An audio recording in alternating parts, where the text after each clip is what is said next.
Shri Ahmed peer Shabbir గారు 1947 October 24వ తేదీన హైదరాబాద్లోని బాగంబర్పేటలో శ్రీ పీర్ అబ్దుల్ వహాబ్ మరియు శ్రీమతి నూర్ ఉన్నీసా బేగం దంపతులకు జన్మించారు. వీరు కాంగ్రెస్ పార్టీ తరఫున అసెంబ్లీ నియోజకవర్గం నుంచి 2008-15 శాసన పరిషత్ సభ్యులుగా కొనసాగారు. మరియు వీరు ప్రభావవంతమైన సామాజిక మత సంస్థ అయిన తెలంగాణ జమాయతే ఉలేమా ప్రెసిడెంట్గా మరియు హజ్ హౌస్ చైర్మన్గా కూడా వ్యవహరించారు. అహ్మద్ పీర్ షబ్బీర్ గారు 2025 సంవత్సరం అక్టోబర్ 19వ తేదీన మరణించారు. వీరి వయస్సు 78 సంవత్సరాలు. వీరిరువురి ఆత్మశాంతి కొరకు 2 నిమిషాలు మౌనం పాటిద్దాం.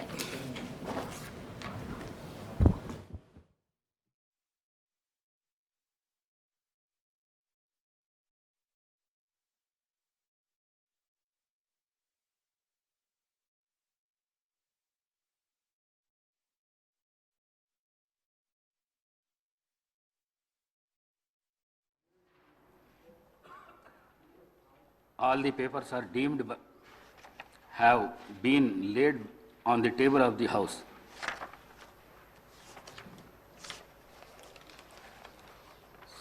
సంతాప ప్రతిపాదన.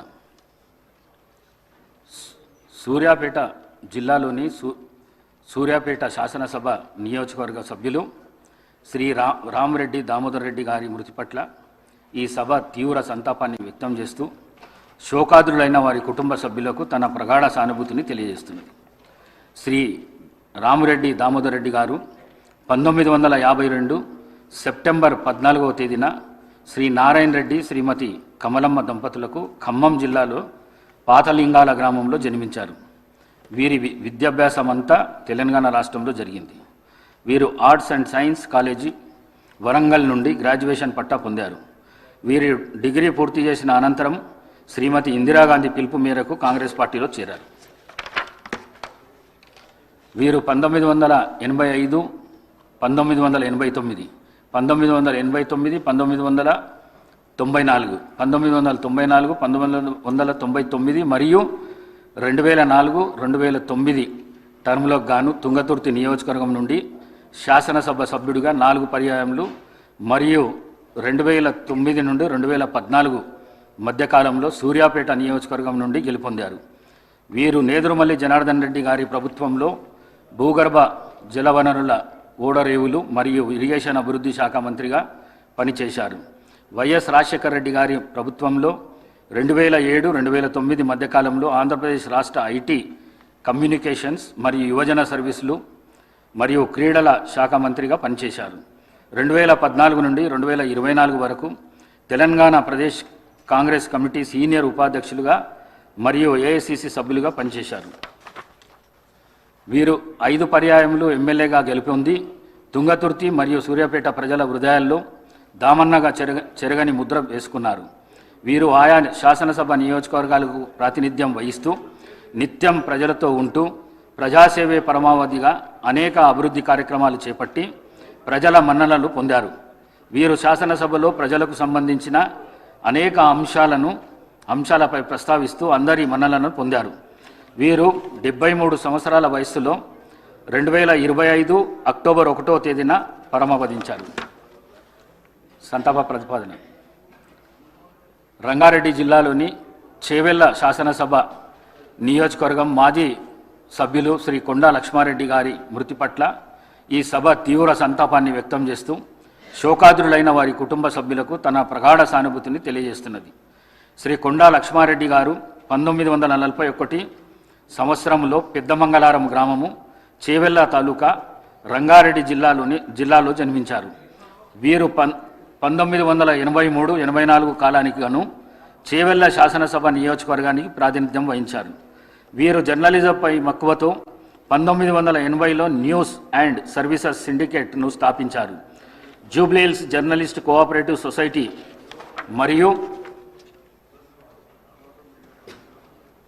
ప్రెస్ క్లబ్ ఆఫ్ హైదరాబాద్ అధ్యక్షులుగా పనిచేశారు. వీరి కుటుంబానికి రాజకీయ నేపథ్యం ఉంది. వీరి తాతగారు శ్రీ కొండా వెంకటరంగారెడ్డి గారు ఉమ్మడి ఆంధ్రప్రదేశ్ రాష్ట్ర ఉప ముఖ్యమంత్రిగా పనిచేశారు.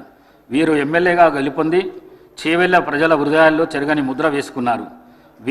వీరు చేవెళ్ల శాసనసభ నియోజకవర్గానికి ప్రాతినిధ్యం వహిస్తూ నిత్యం ప్రజలతో ఉంటూ ప్రజాసేవే పరమావధిగా అనేక అభివృద్ధి కార్యక్రమాలు చేపట్టి ప్రజల మన్ననలను పొందారు. వీరు శాసనసభలో ప్రజలకు సంబంధించిన అనేక అంశాలపై ప్రస్తావిస్తూ అందరి మన్ననలను పొందారు. వీరు ఏఐసిసి ప్రతినిధిగా, ఏపీ స్పోర్ట్స్ అథారిటీ అధ్యక్షులుగా మరియు గ్రీవెన్స్ సెల్స్ అధికార ప్రతినిధిగా పనిచేశారు.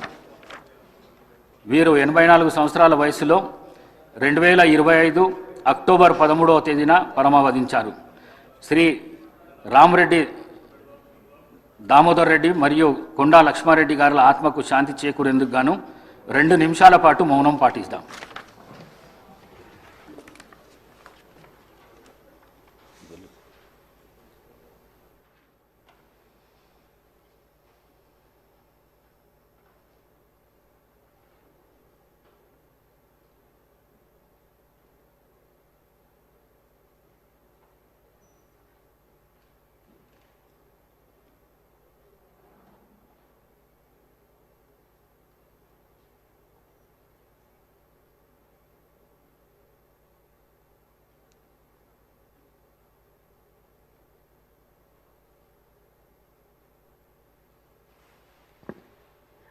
ఓకే.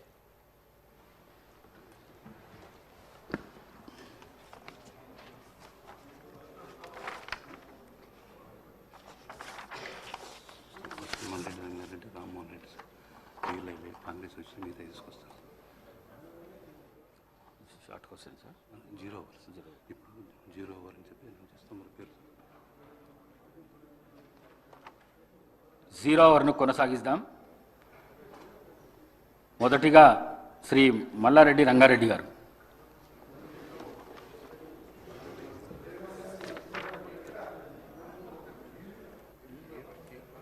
శ్రీ టి రామ్మోహన్ రెడ్డి గారు.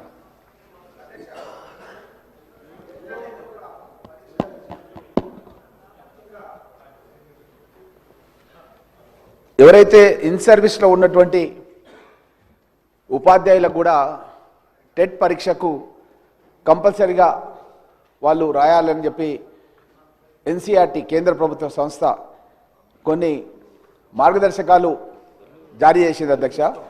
అయితే కొన్ని దశాబ్దాల కాలంగా ఉపాధ్యాయ వృత్తిలో సమసమాజ స్థాపన గురించి పనిచేస్తున్నటువంటి ఈ ఉపాధ్యాయులకు ఈ విధంగా టెట్ పరీక్ష కంపల్సరీ అని పెట్టడం అన్నది కరెక్ట్ కాదు అధ్యక్ష.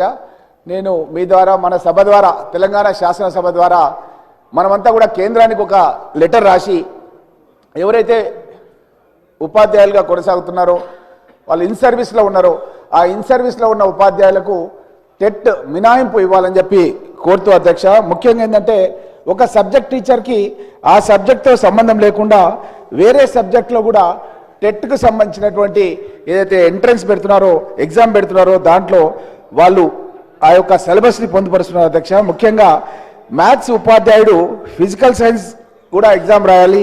అదేవిధంగా బయోసైన్స్ ఉపాధ్యాయుడు మ్యాథ్స్ లేదా ఫిజికల్ సైన్స్ రాయాలి. ఫిజికల్ సైన్స్ ఉపాధ్యాయుడు మ్యాథ్స్ లేదా ఈ విధంగా ఉండడం మూలంగా ముఖ్యంగా అధ్యక్ష ఎస్సీ, ఎస్టీ, బీసీ, మైనార్టీ ఇట్లా చాలామంది ఉపాధ్యాయులు వెనకటికి ఎప్పుడో దశాబ్దాల కింద వాళ్ళు సెలెక్ట్ అయ్యి జాబ్స్ చేస్తుంటే వాళ్ళు ఇది రాయకుంటే కనుక ఉద్యోగం నుంచే తీసేస్తామన్న విధంగా ఆదేశాలు ఇచ్చారు అధ్యక్ష. కాబట్టి మనం వెంటనే మన శాసనసభ ద్వారా, మన ప్రభుత్వం ద్వారా మనం ఒక నిర్ణయం తీసుకొని మన రాష్ట్రంలోనన్నా మినహాయింపు మన ప్రభుత్వం ద్వారానన్నా ఇవ్వాలి, లేదంటే కేంద్రానికి లెటర్ రాసి కేంద్రమైన మినహాయింపు ఇచ్చే విధంగా కృషి చేయాలని చెప్పి మీ ద్వారా కోరుతున్నారు అధ్యక్ష. శ్రీ మల్లారెడ్డి రంగారెడ్డి.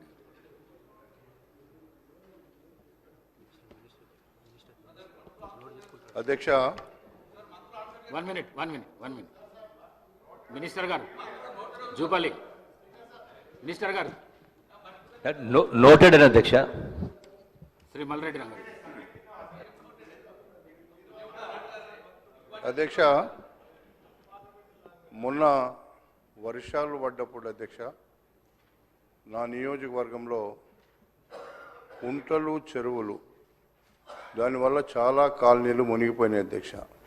దానికి కారణం ఏంటంటే కుంటలు, చెరువులన్నీ కూడా అన్యాకృతంగా మున్సిపాలిటీలలో, అదేవిధంగా మాకుండేటువంటి మండలంలో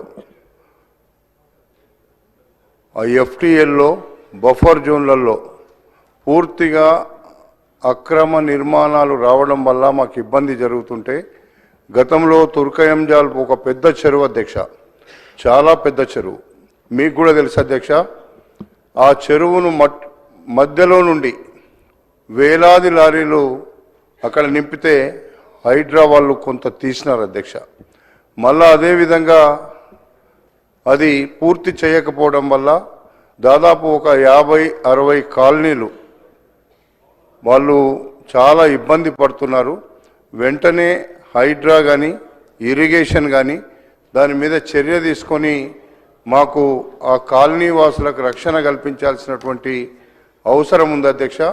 అది మంత్రి గారు లేదా హైడ్రా వాళ్ళు ఏమి చర్య తీసుకుంటారో దాన్ని వెంటనే చెప్పమని మీ ద్వారా అడుగుతున్నా అధ్యక్ష. Thank you. మినిస్టర్ గారు. నోటెడ్ అధ్యక్ష. శ్రీ గంగుల కమలాకర్ గారు. అధ్యక్ష,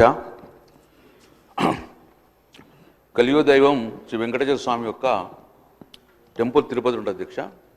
ఈరోజు కూడా చాలామంది కూడా రేపు వైకుంఠ ఏకాదశికి వెళ్తారు అధ్యక్ష. నా రిక్వెస్ట్ ఉంది అధ్యక్ష, 0 అవర్గా భావించకుండా ముఖ్యమంత్రి గారు కూడా హౌస్లో ఉన్నారు కాబట్టి మనం తిరుపతికి వెళ్ళినప్పుడు చాలా కూడా అకామిడేషన్కి ఇబ్బంది అవుతుంది అధ్యక్ష. ముఖ్యంగా ఈ డివిజన్ వచ్చిన తర్వాత మనకు అకామిడేషన్ చాలా ప్రాబ్లం అవుతుంది అధ్యక్ష. అదే కర్ణాటక వాళ్ళకు ఒక అద్భుతంగా కర్ణాటక భవన్ కట్టుకున్నారు అధ్యక్ష. అక్కడ ఉన్న ఎమ్మెల్యేలు కానీ లేకుంటే కర్ణాటక నుంచి వచ్చిన వారికి కూడా చాలా ప్రయారిటీ ఇచ్చేసి అద్భుతంగా కర్ణాటక భవన్ కట్టుకున్నారు అధ్యక్ష. తమిళనాడు భవన్ కూడా కట్టుకోరు. సో నేను రిక్వెస్ట్ చేస్తున్న తెలంగాణ భవన్ కూడా అద్భుతంగా తిరుపతి వాసులో పద్మావతి ఏరియాలో కట్టారని చెప్పుకుంటూ తద్వారా మనకు అకామిడేషన్తో పాటు ప్రయారిటీ ఉంటుంది అధ్యక్ష. తర్వాత అధ్యక్ష, గౌరవ కేసీఆర్ ముఖ్యమంత్రి ఉన్నప్పుడు ముఖ్యంగా తిరుమలతో పాటు శబరిమల కూడా చాలా పవిత్రమైన ప్రాంతం కాబట్టి శబరిమల కూడా మన తెలంగాణ భవన్ అని చెప్పేసి అప్పుడున్న కేసీఆర్ ముఖ్యమంత్రి మమ్మల్ని పంపడం వల్ల డెలిగేషన్ అక్కడ 5 ఎకరాల భూమిలో మనము చూచుకున్నాం అధ్యక్ష. ఆ గవర్నమెంట్ కేటాయించింది 5 ఎకరాల భూమి. సో వెనువెంటనే ఈ ప్రభుత్వము స్పందించి ఆ 5 ఎకరాల భూమిలో శబరిమల కూడా తెలంగాణ భవన్ కట్టాలని చెప్పి తద్వారా తెలంగాణ ప్రాంత భక్తులకు కూడా ఎలాంటి ఇబ్బంది కాకుండా చూద్దని చెప్పి గౌరవ ముఖ్యమంత్రి గారు దాన్ని స్టేట్మెంట్ ఇవ్వాలని చెప్పి నేను రిక్వెస్ట్ చేసిన అధ్యక్ష. మంత్రి గారు. నోటెడ్ అధ్యక్ష. శ్రీ ప్రశాంత్ రెడ్డి గారు. ధన్యవాదాలు అధ్యక్ష. అధ్యక్ష, ఇది నా నియోజకవర్గంలోని భీమ్గల్ మున్సిపాలిటీకి సంబంధించినటువంటి విషయం అధ్యక్ష. ఇక్కడ గత ప్రభుత్వంలో 100 పడకల ఆసుపత్రి మంజూరు చేసుకున్నాం అధ్యక్ష. అయితే ఒక 80% వర్క్ కూడా కంప్లీట్ అయిపోయింది అధ్యక్ష. ఇక్కడ ఆరోగ్య శాఖ మంత్రి గారిని దయచేసి కొద్దిగా వినాలని చెప్పి కోరుతా ఉన్నాను. 100 పడకల ఆసుపత్రి గత ప్రభుత్వ హయాంలో మంజూరైంది. అప్పుడే ఒక 80% వర్క్ కంప్లీట్ అయిపోయింది. అయితే ఈ హాస్పిటల్కు స్టాఫ్ అలాట్మెంట్ కూడా జరిగింది అధ్యక్ష. ఈ 2 years నుంచి అధ్యక్ష పనులు జరగట్లేదు. అయితే 30 కోట్లు ఇప్పటికే ఖర్చు పెట్టబడింది. 35 కోట్లతో మంజూరు అయితే 30 కోట్లు ఖర్చు పెట్టబడింది. ఇంకొక 5 కోట్లు అంటే పాత ఖర్చు పెట్టిన దాంట్లో బిల్స్ ఇవ్వడం, ఇంకొక 5 కోట్లు దానికి విడుదల చేస్తే అది కంప్లీట్ అయిపోతుంది. ఎందుకంటే 2 years నుంచి స్టాఫ్ కూడా ఎక్కడెక్కడ వేరే హాస్పిటల్స్లో పనిచేస్తూ ఉన్నారు.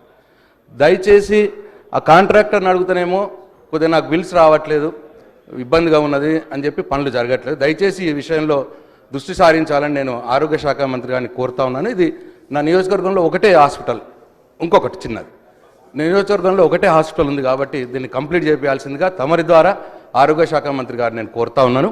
అట్లనే సేమ్ భూమ్గల్ మున్సిపాలిటీలో అధ్యక్ష ఈ integrated veg and non veg market కూడా అప్పుడు మంజూరు చేసుకోవడం జరిగింది 3.5 కోట్లతోటి. దీంట్లో కూడా ఒక 2.5 కోట్ల వర్క్స్ కంప్లీట్ అయిపోయినాయి. ఇంకొక ₹1 కోటి వర్క్ మిగిలి ఉంది. అది కూడా కాంట్రాక్టర్ పాపం 60 లక్షలు 70 లక్షలు బిల్ రావాలి అని చెప్పి అది ఆపినాడు.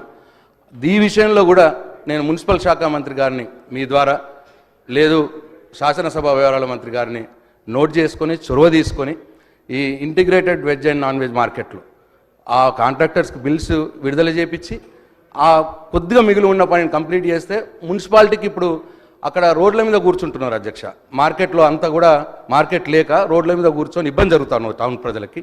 ఈ 2 విషయాలు దయచేసి భీమ్గల్ మున్సిపాలిటీలో 100 పడకల ఆసుపత్రి, veg and non veg market తొందరగా పూర్తి చేయించేలా నేను ఈ ప్రభుత్వాన్ని మీ ద్వారా కోరుతా ఉన్నాను అధ్యక్ష.